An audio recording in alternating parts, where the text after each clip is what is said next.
Welcome to Points North. I'm your host, Deborah Cruikshank. Today on the show, we are at Lake of the Woods Museum and we're going on a tour, but not just any tour, a virtual tour. If you don't know anything about this, you definitely will by the end of the show. We are also going to be rolling the dice in Kenora. We are getting phase 2 of our workout in Dryden, and we're getting the scoop on Word on the Water. Stick around, you won't want to miss this. Do you want to know what's going on online? Here's a bit of that in trending. Check this out. Sunset Country posted this photo taken by visitors at a fly-in camp. The Northern Lights were in full force, stopping everyone in their tracks as they lied on the dock to watch the lights dance across the sky. They will likely be back after such a spectacular show. A couple of weeks ago, Amanda Boucher was on the show talking to us about the pumpkin hunt.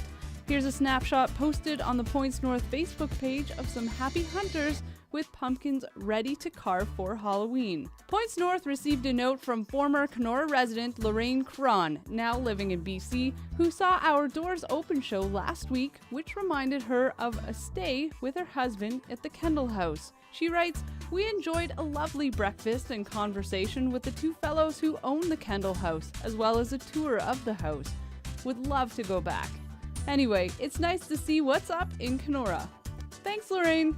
Don't forget, Points North is now online. You can link to the show on our Facebook page each week if you want to maybe watch it again or send it to a family member in maybe Australia.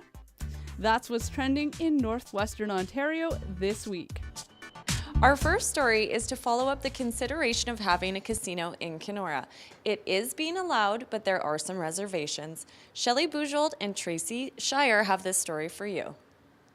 Council considers Kenora potential casino host community. October 4th, 2012, here in Kenora, after months of public consultation and special consideration, Kenora City Council has agreed to the next steps in considering Kenora as a potential casino development at a special meeting of council held here today. How do you feel about the whole decision? Well, it's a tough one. Two councillors, of course, voted against it, and the rest of us voted in favor of it. And there was some. There's been so much. We've been inundated with paperwork and surveys and information. Due to addictions, due to casinos, due to other casinos, and the positives and negatives across the province from other mayors and councillors across the province. And it's been a tough one because even though we voted in favor of this, and I put my personal beliefs aside, and basically voted for a hotel casino destination center. At the same time, I still have reservations. I hope we've made the right decision, and what we will do is we'll work with everybody on both sides here to make sure that this is a fit, and just remind people, if you're going to gamble. And it's not up to me to tell people what they should or shouldn't do and what their pastime is. Some people like to fish and hunt and boat and snowmobile and stuff. Some people like to gamble. That's not up to me to make that decision. It's just the fact of doing it responsibly. We are the premier boating destination in North America, and if you're going to have a facility like this, I would think you probably want to be able to get to it by boat. Do you feel that the community will be negatively impacted by any addictions problems?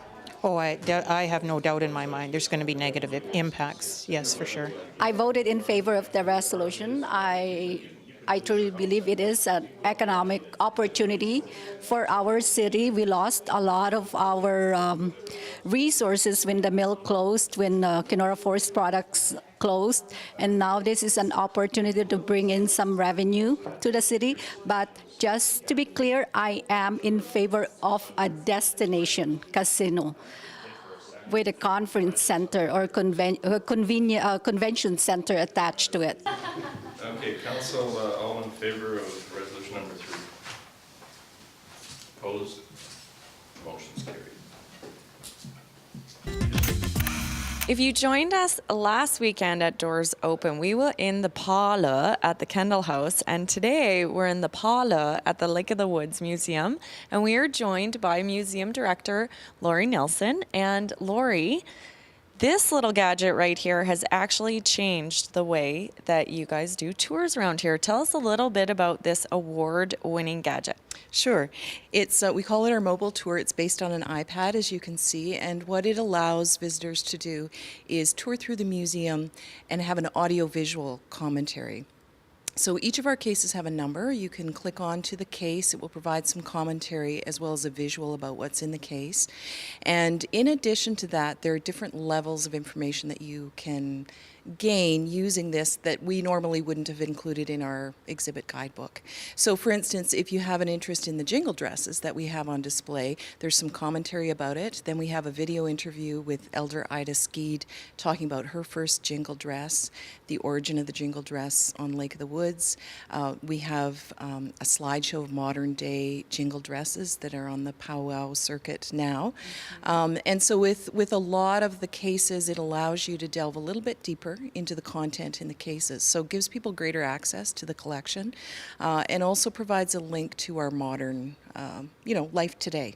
Absolutely. So there's 5.5 hours of information on these little iPads? There is. There's 5.5 hours. There's 130 clips of information. We don't expect people to do all that in one visit, but we hope it encourages people to come back. This addition to the Lake of the Woods Museum has actually earned the museum an award. Can you tell us a little bit about that? Sure. We just heard recently that this project has been awarded to the Ontario Museum Association Award of Excellence in Special Projects. And Congratulations. thank you very much. We're very pleased about that. It's awarded by our museum peers from Ontario, so that's always very gratifying. And representatives from the museum will be going to Niagara Falls for the awards banquet later in October. Excellent. Well, congratulations. Stay tuned. We will be right back with more from the Lake of the Woods Museum.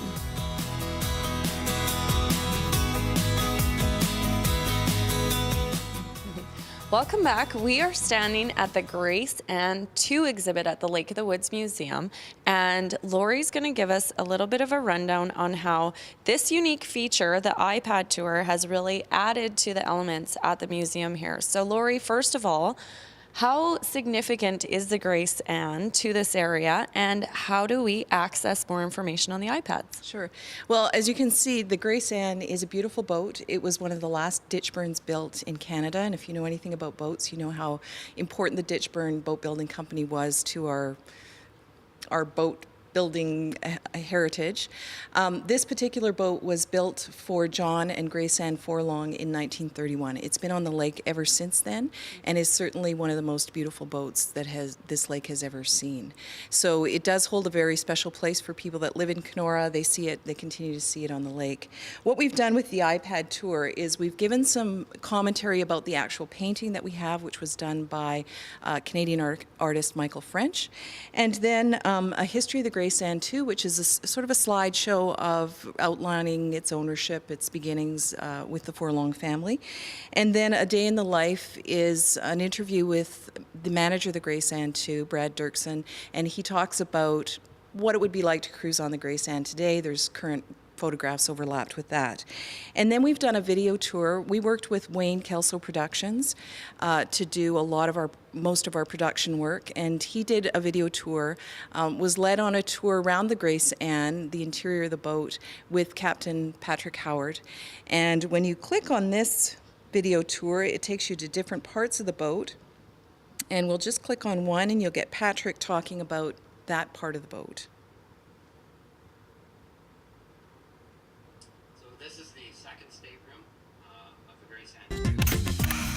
We're now standing at the Thistle Pavilion, which is one of the permanent exhibits at the Lake of the Woods Museum. And joining us now is author Rick Brignall.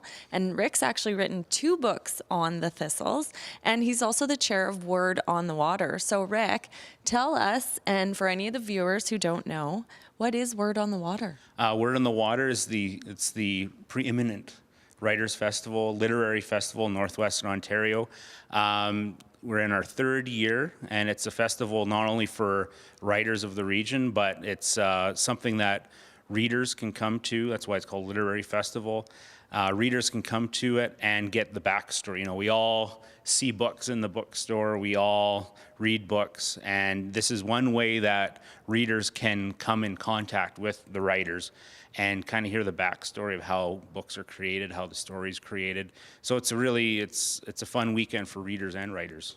Well, there was an interesting beginning to this work or this event as well, yeah. right? Tell us a little bit about that. Well, you know, the whole infamous cultural wasteland that we were called a couple years ago. So the writers of the town kind of got together and said, hey, we should do our own thing and put on a writers' festival, a literary festival. Now you have a book with you, Rick, and one of the keynote speakers has written this book, Lakeland, and there's an entire chapter on Lake of the Woods. So tell us a little bit about this author. Well, this author's Alan Casey. The book Lakeland won the Governor General Award for nonfiction in 2010.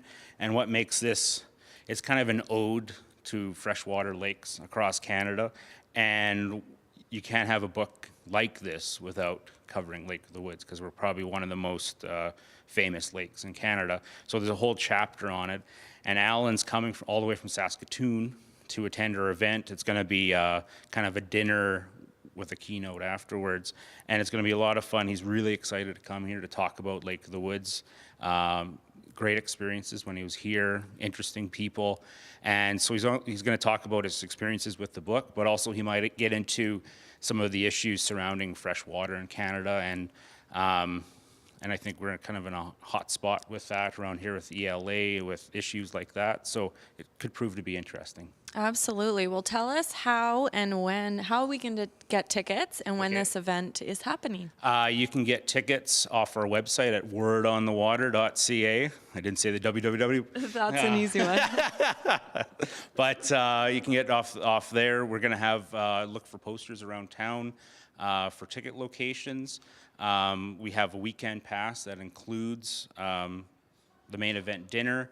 We're going to have venue. You can just get the dinner, the guest night.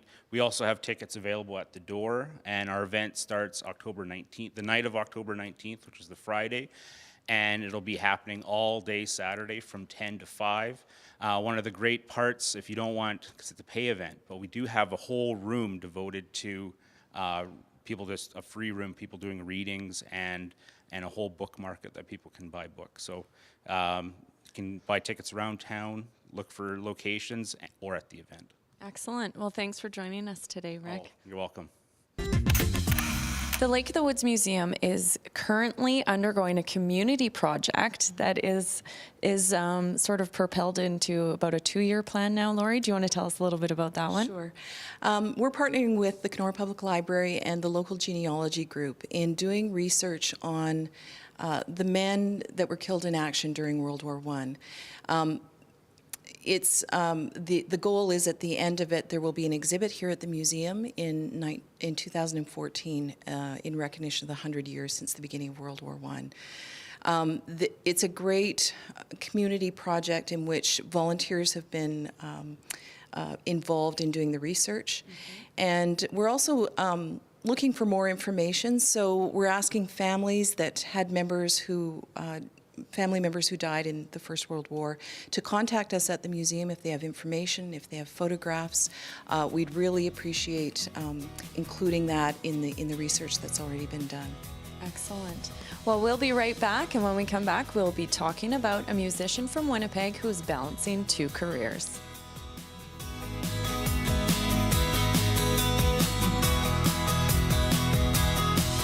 You are now looking at an Edison, which is from the 1920s when the first records hit the scene. And our next story, we're heading off to Winnipeg to meet up with one of their top R&B artists. Flo is in the process of cutting her 2nd album, but she also holds a full-time job. Here's a look at how hectic it is in the recording industry.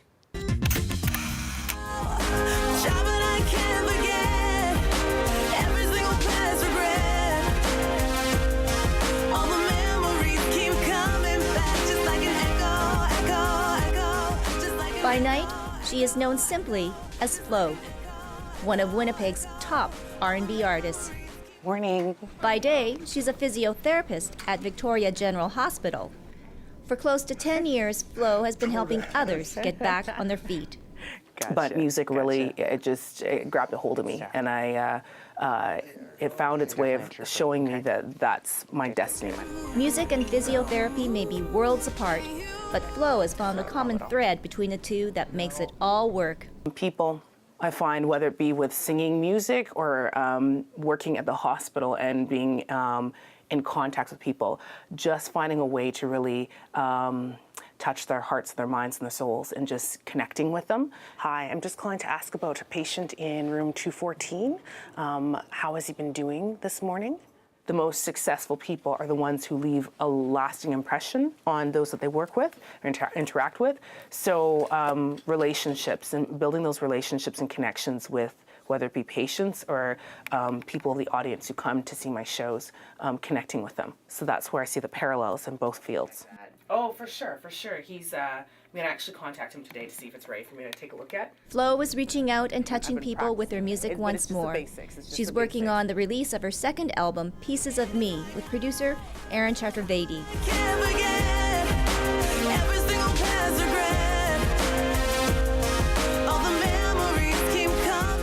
And this time, Flo is digging deeper.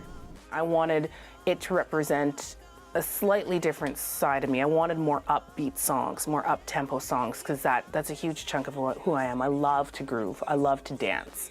I love watching music videos and like observing and checking out choreography. So I wanted songs that, you know, would and could involve dance and movement. Into oblivion, I'm struggling to let go. Your name is in my veins, my memories are like an echo.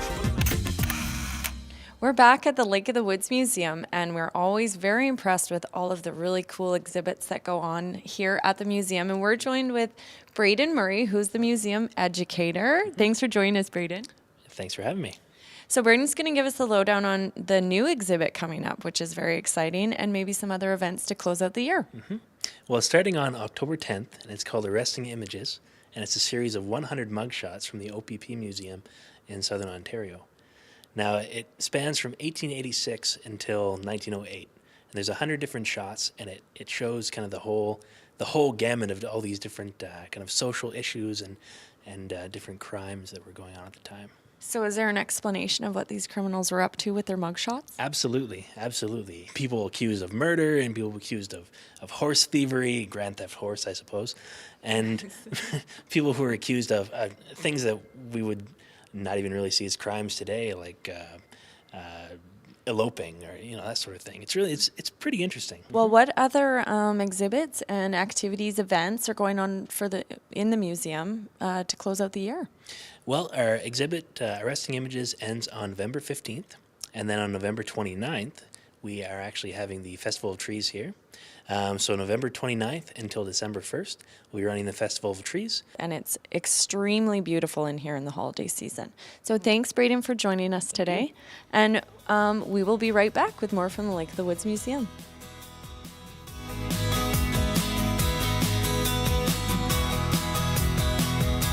Here's a look at some of the old sports gear that are exhibited at the Lake of the Woods Museum. And our last story is taking us to Dryden to do the second part of a preconditioning workout with Andy McIsaac and Tommy Johnson. Let's see what these boys are up to this time. We're done with the ball. Okay. Now we're gonna move to the foam roller. Okay, for this one we're gonna work on kind of larger muscle groups. Okay. Okay, so what we'll do first is kind of put the foam roller underneath our hamstring here. Okay. And we want to kind of get up off the ground so I can roll back and forth on the back of my leg. Okay, and this is doing the exact same thing as the ball. It's just ironing out any kinks in the muscles. Man, I just did this before work every day even. People even do this just on their off days too, just to help stay loose. It's like going to a masseuse without having to pay the $60 an hour. Okay, so next we're gonna go on the side of our leg. We want it flat down. Okay. And the other leg comes across. Okay. And we kind of roll that way. Back and forth. Watch Andy take 2 hours to get into this position. Oh, and this is Awesome. this is probably the one spot where it may feel like it hurts the most, and that's usually because it's very tight. Okay, and the last part we're gonna do on our leg is the front of our leg. Okay. So we're gonna the quads. So. Yeah.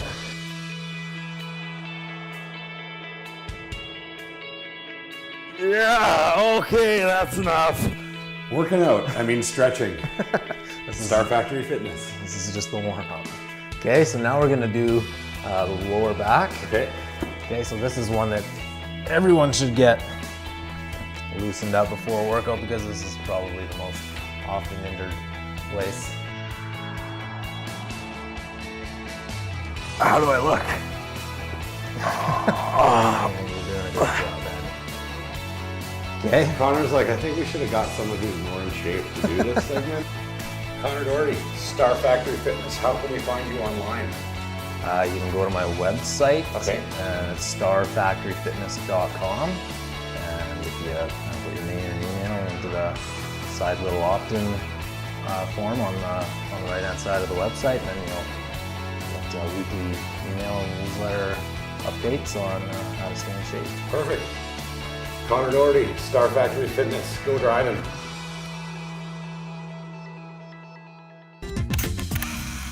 Thank you for joining us today at the Lake of the Woods Museum. We had an excellent time here today. Make sure you check out all of their upcoming exhibits, and you can find it on their website, lakeofthewoodsmuseum.ca. You can also find it on our Facebook page, key search Points North. You can find us on Twitter, and you can always email us. Thanks for joining us once again. I've been your host, Deborah Cruikshank, and we'll see you next week.